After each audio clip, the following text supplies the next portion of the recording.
தம்பி புரியுதா இல்லையா? அனீஷ் இல்ல, அன்னைக்கு லேப்டாப்ல நீங்க வந்தீங்க இல்லையா, அந்த மாதிரி ஒரு சவுண்ட் இப்போ வந்து சூப்பர் கிளியரா இருந்துச்சு உங்க வாய்ஸ் பண்ணி. அப்ப இங்க எல்லா கேஸுமே என்னன்னா, நம்ம இது கூட பார்த்த டேபிள்ல இருக்கிற எல்லா வேல்யூஸும் ஏர்ல இருந்து அந்த வாட்டருக்கு போகுது, ஏர்ல இருந்து கிராஸ்க்கோ, ஏர்ல இருந்து டைமண்டுக்கோ, ஏர்ல இருந்து அந்த பர்டிகுலர் மீடியத்துக்கு போகும்போது அது எப்படி லைட்டோடைய ஸ்பீடு மாறுது, டைரக்ஷன் மாறுதுங்கிறத பத்தி படிக்கிறது தான் நம்ம அப்சல்யூட் இண்டெக்ஸ்னு சொல்றோம். அப்போ இது என்ன சார் அப்படின்னா, இது வேக்யூம்ல இருந்துன்னு வச்சு சரி, எல்லாமே வேக்யூம்ல இருந்து மாதிரி தான் கணக்கு வரும். ஆனா ஏருக்கும் வேக்யூமுக்கும் எந்த பெரிய வித்தியாசமும் கிடையாது. உதாரணத்துக்கு இதான் வேக்யூம்னு ஃப்ரீ ஸ்பேஸ்ல உங்களுக்கு வெலாசிட்டி ஆஃப் லைட். அப்ப இந்த ஃபார்முலால போட்டு பாருங்க. சிங்கிறது வேக்யூம்ல என்ன ஸ்பீடுங்கிறது, விங்கிறது என்னது அந்த மீடியத்துல என்ன ஸ்பீட், என்னங்கிறது என்னது ரீஃப்ராக்டிவ் இண்டெக்ஸ். அப்ப நான் இந்த ஃபார்முலா பாருங்க, நான் ரீரீட் பண்றேன். என்ன பண்ண போறேன், இதுல இருந்து v என்ன பண்ண, v is equal to c by n. என்னன்னா இது ரீஃப்ராக்டிவ் இண்டெக்ஸ். c யோட வேல்யூ 3 × 10⁸ ன்னு வருது.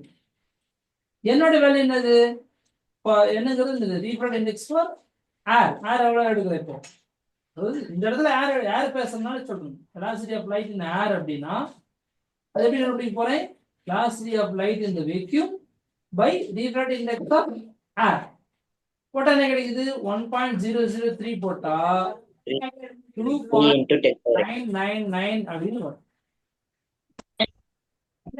அப்ப என்னன்னா இது ஆல்மோஸ்ட் சேம் வேல்யூ தான். 3.3 × 10⁸ 2.99 ஒண்ணே தான். கரெக்டா இல்லையா? அதனால ஏருக்கும் வேக்யூமுக்கு எந்த வித்தியாசமும் கிடையாது. அதை புரிஞ்சுக்கணும். அப்ப நேத்து நம்ம பார்த்த டேபிள்ஸ் இருக்கிறதெல்லாம் என்னன்னா, நேத்து டேபிள்ஸ் பார்த்தோம் இல்லையா? Yes sir. ஒரு நிமிஷம்.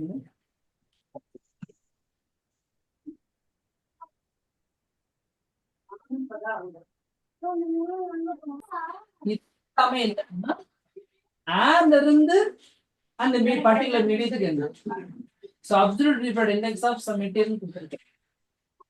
ஒவ்வொரு மெட்டீரியலோட refractive index with respect to air எப்படி இருக்கு. அப்ப நாம இப்ப இங்க என்ன பேச போறோம் அப்படின்னா, ஏர்ல இருந்து போகும்போது ஓகே இந்த பாயிண்ட் கரெக்ட் சார், ஏர்ல இருந்து போகும்போது இந்த பாயிண்ட் கரெக்ட். இப்ப ஏர் டு கிளாஸ் சொன்னேன், என்ன சொன்னேன், ஏர் டு எவ்வளவு சொன்னேன், 1.5 சொன்னேன். 1.5 அதாவது ரெசிப்ரோக்கல் சாரி ஃபிராக்ஷனல் வந்து என்ன கிடைக்கும், 3/2 கிடைக்குமா? அப்போ ஏர்ல இருந்து கிளாஸ் அப்படின்னா என்ன பண்றேன், இந்த இடத்துல a போட்டுக்கிறேன், a to g, ஏர்ல இருந்து கிளாஸ். இப்போ கிளாஸ்ல இருந்து ஏர் போகணும்னா என்ன பண்ண போறோம், 1/, இந்த வேல்யூ 1/, இந்த வேல்யூ இங்க என்ன இருக்குது அந்த வேல்யூ என்ன பண்றோம், அப்படியே திருப்பி போடுது. அப்போ இது 3/2 எழுதலாமா? போட்டா என்ன கிடைக்கும், 1/3/2 போட்டா என்ன கிடைக்கும், ரெசிப்ரோக்கல் பண்ணா 2/3. கிளாஸ்ல இருந்து ஏர் போகும்போது 2/3 மாறுது, ஏர்ல இருந்து கிளாஸ் போகும்போது 3/2 இருக்கு. வித்தியாசம் புரிஞ்சுட்டீங்களா? Yes sir. நோட் பண்ணீங்க. அப்போ எனக்கு என்ன பண்றீங்கன்னா, நான் மத்ததெல்லாம் காட்ட போறேன், அதை வச்சு என்ன பண்றீங்க நீங்க,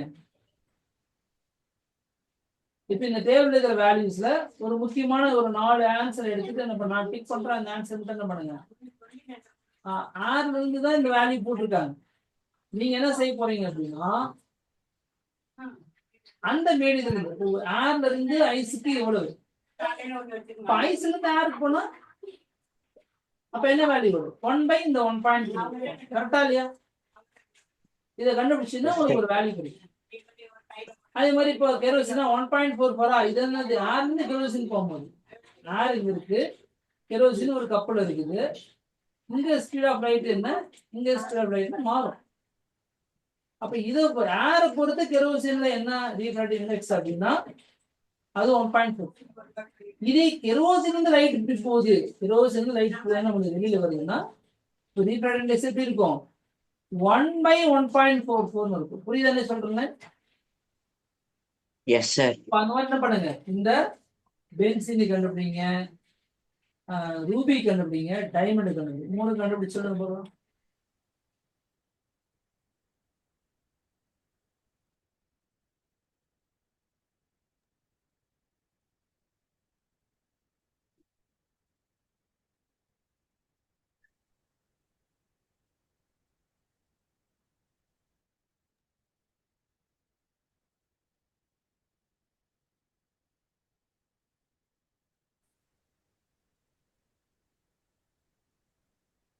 இப்போ உதாரணத்துக்கு நான் என்ன செய்ய போறேன் அப்படின்னா,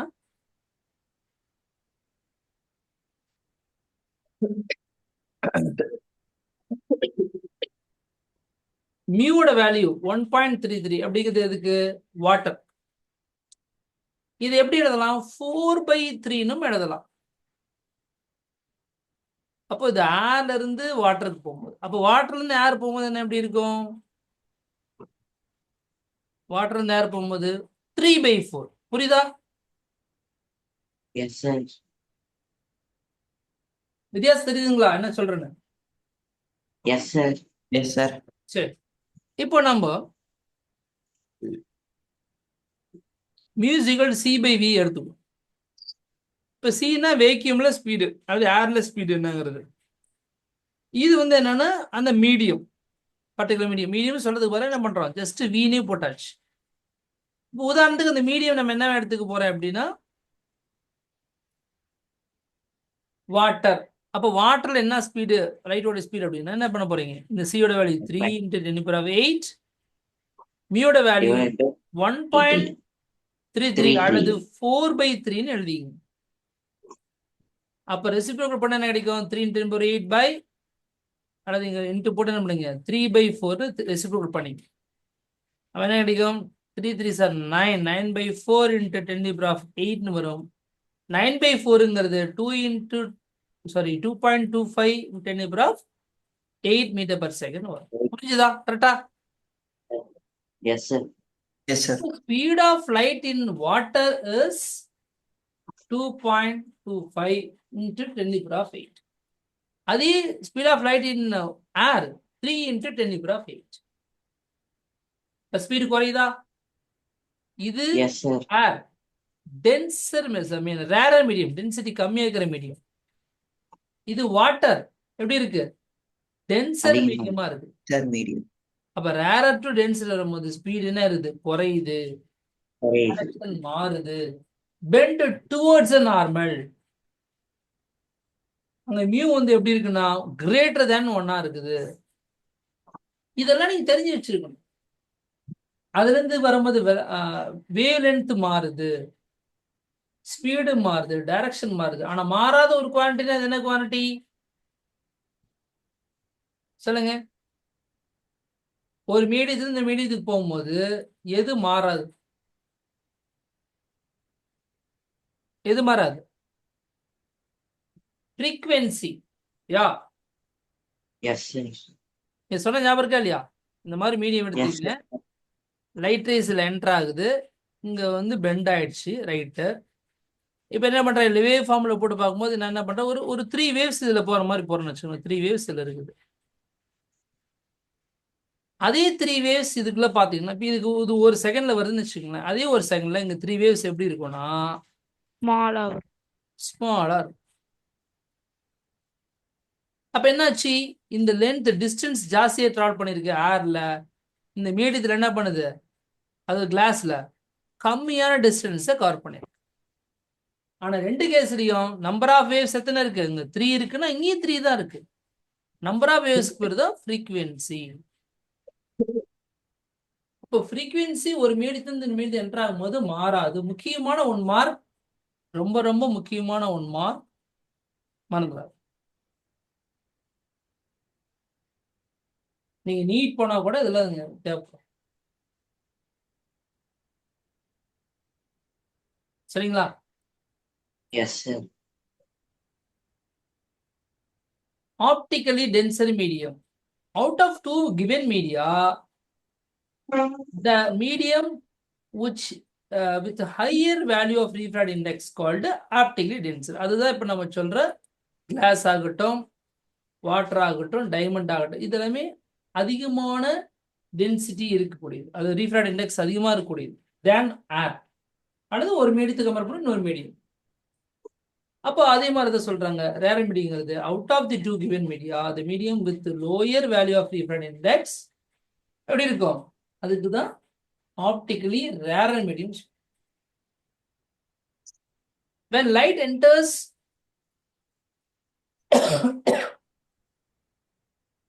obliquely from a rarer to denser, it bends towards normal. இதை நோட் பண்ணி, அதாவது பெண்டிங் எப்படி இருக்கணும், நார்மலை நோக்கி இருக்கணும். நார்மல்னா என்னது, இந்த பர்பெண்டிகுலர் லைன், இந்த ரெட் கலர் போட்டிருக்கலையே இந்த லைன் நோக்கி போகணும். அது ஆக்சுவலி லைன் இப்படி தான் போக வேண்டிய லைன். புரியுதுங்களா? Yes sir. லைட் ரேஸ் எப்படி இருக்கணும், ஆக்சுவலி இப்படிதான் இருக்கணும். ஆனா மீடியம் டென்சரா இருக்கனால என்ன பண்ணுது, இது திரும்பி இப்படி போயிடுச்சு. ஆனா நான் போயிட்டு இருந்தேன்பா, அவன் பாட்டு வர வழியில இருந்ததா, இப்படி போயிட்டு இருந்தேன், நான் இந்த ரூட்ல தான் போயிட்டு இருந்தேன். அவன் தான் இல்லை இப்படி போனா ஈஸியா இருக்குன்னு சொன்னா, நான் மாத்தினேன், நான் வேற எங்கேயோ போயிட்டேன் அப்படின்னு சொல்றேன். அது மாதிரி இது டுவோர்ட்ஸ் நார்மல். ஏன்னா நார்மல் இங்கே தான் இருக்கு, நார்மல் பக்கமா திரும்புது. ஏறுமாறு போட்டிருக்கேன் பாருங்க, நார்மல் பக்கமா திரும்புது. இப்படி வர வேண்டிய நான் இந்த பக்கமா திரும்பி விட்டேன் அப்படிங்கிறது டுவோர்ட்ஸ் நார்மல். இதே நீங்க டென்சர் டு ரேரர் போறீங்க அப்படின்னா அது எப்படி இருக்கும், away from the normal, away from the normal. பாருங்க எப்படி இருக்கு, அதாவது இப்படி நான் வர வேண்டிய நான் இப்படி திரும்பிட்டு நார்மலுக்கு ஆப்போசிட்ல போறேன், அவே ஃப்ரம் த நார்மல். புரியுதா? Yes sir. இது டுவோர்ட்ஸ் நார்மல், நார்மல் பக்கமா திரும்பிக்கிட்டேன். இது என்ன பண்ணுது, அவே ஃப்ரம் த நார்மல், நார்மலை விட்டு விலகி போறேன், ஆப்போசிட்ல போறேன். சரிங்களா தம்பி? Yes sir. Yes sir. Yes, sir. Refractive index of medium does not depends on physical density. Physical density என்ன அர்த்தம், mass by volume. ஞாபகம் இருக்கா? Yes sir. Density equal to Rho is equal to mass by volume. இது எப்படி இருக்கும், வாட்டர்னு எடுத்துட்டீங்கன்னா வாட்டரோட density 1000 kilogram per metre cube. இதெல்லாம் ஃபவுண்டேஷன்ல படிச்சு. ஸோ இதை நம்ம தெளிவா இருக்கும். ஒவ்வொரு மீடியத்துக்கும் அந்த பிசிக்கல் டென்சிட்டி இஸ் டிஃப்ரெண்ட். இப்போ வாட்டருக்கு இவ்வளோ இருக்கா, இப்போ நீங்க வேற என்ன பார்க்க முடியும்னா, இப்போ இதில் டிரான்ஸ்பர் மீடியத்துக்கு மேக்ஸிமம் இதில் இல்லை. இப்போ உதாரணத்துக்கு இப்போ கோல்டுல எடுத்து பார்த்தீங்கன்னா 19,000 கோல்டு ஏயு எவ்வளோன்னா 19,300 கிலோகிராம் பர் மீட்டர் கியூப்னு இருக்கும். பட் அதுக்கு நம்ம யூஸ் கிடையாது இங்கே, அதுக்கு இதுக்கு சம்மந்தம் கிடையாது. இது வேற, ஆப்டிகலி டென்சிட்டி வேற, பிசிக்கல் மாஸ் டென்சிட்டிங்கிறது டிஃப்ரெண்ட். சரிப்பா, இப்போ இதை யூஸ் பண்ணி தான் நம்ம என்ன பண்ண போறோம், இந்த ஸ்பெரிக்கல் லென்சஸ் பத்தி படிக்கணும். அப்போ இவ்வளவு நேரம் ஒரு கிளாஸ் லேப், ரெக்டாங்குலர் கிளாஸ் லேபை பத்தி பேசிட்டு இருந்தோம். அதை வச்சுதான் இதெல்லாமே பேசணும். ஜென்ரலா இவ்வளவு எக்ஸாம்பிள்ஸ் எல்லாம் எடுத்துக்கிட்டோம். அப்போ இது ஒரு டிஃப்ரெண்ட் மீடியம். மீன் எக்ஸாம்பிளுக்கு கிளாஸ் எடுத்துருக்கோம். இது கிளாஸ்ல காமிச்சிருந்தீங்களா கேமராவில், அதுதான் right. Yes sir. Glass lab. இப்போ இந்த லென்ஸுக்கும் பார்த்தீங்கன்னா அதே பிஹேவியர் தான். லென்ஸ்னது ஒரு டிரான்ஸ்பரண்ட் மீடியம். ஆனால் ஷேப்பு பார்த்தீங்கன்னா எப்படி இல்லை, இது வந்து ஒரு கர்வேச்சரான ஷேப், ரெண்டு சைடு. அந்த கர்வேச்சர் எப்படி இருக்கலாம், ஒரு பக்கம் வளைவா இருக்கலாம், இன்னொன்று எப்படி இருக்கும், பிளைனா இருந்தா அது பிளைனோ கான்வெக்ஸ். ரெண்டு பக்கம் இப்படி வளைவா கர்வேச்சர் இருந்துச்சுன்னா அது பை கான்வெக்ஸ். பைனா ரெண்டு பக்கமும் கான்வெக்ஸா இருக்கு. பட் ஒரு பக்கம் எப்படி வளைவா இருக்கு, இன்னொரு பக்கம் பிளைனா இருக்குன்னா பிளைனோ. இது வந்து ஆக்சுவலி கான்வெக்ஸ் கிடையாது, கான்கேவ். தப்பா கொடுத்துருக்காங்க. இது வந்து பிளைனோ கான்கேவ். இந்த மாதிரி குழியா இருந்தா கான்கேவ். கான்கேவ். இது வந்து பை கான்கேவ், ஒன் கிடையாது, பை கான்கேவ். இது ரெண்டு பக்கமும் கேவ். இந்த மாதிரி இருந்தா கேவ், குகை மாதிரியே இருக்குல்ல, குகை இப்படிதான் இருக்கும். Yes sir. கேவ் இந்த மாதிரி இருந்தா கேவ் ஞாபகம். பை கான்கேவ், ரெண்டு பக்கமும் கேவ் இருக்கு, கான்கேவ், பை கான்கேவ் ஞாபகம். அப்ப இந்த மாதிரி டிஃப்ரெண்ட் ஷேப் ஆஃப் லென்சஸ் வந்து உங்களுக்கு கொடுக்கும். ஸோ அப்போ இந்த லென்ஸ்ல லைட் பட்டு எப்படி டிராவல் பண்ணுது அப்படிங்கிற டீட்டெயில்ஸ் வந்து நம்ம ரொம்ப டீட்டெயில்ஸா படிக்கணும் அப்படின்னா அது 12th தான் படிப்போம். இங்க வந்து ஜஸ்ட் உள்ள போன லைட் பெண்ட் ஆகும், அவ்வளவுதான். இங்க போட்டிருக்க மாதிரி நேரா வந்து என்ன பண்ணாது, இங்க வந்து பட்டு நடுவுல இப்படி பெண்ட் ஆகாது. என்ன நடக்கும், according to law of refraction இங்க படும் போது என்ன பண்ணுது, இது பெண்ட் ஆயிருக்கும். நான் ஜூம் பண்ணி காட்டுறேன் பாருங்க அது எப்படின்னு. ஸோ புரியுறதுக்காக சொல்லி காட்டுறேன்.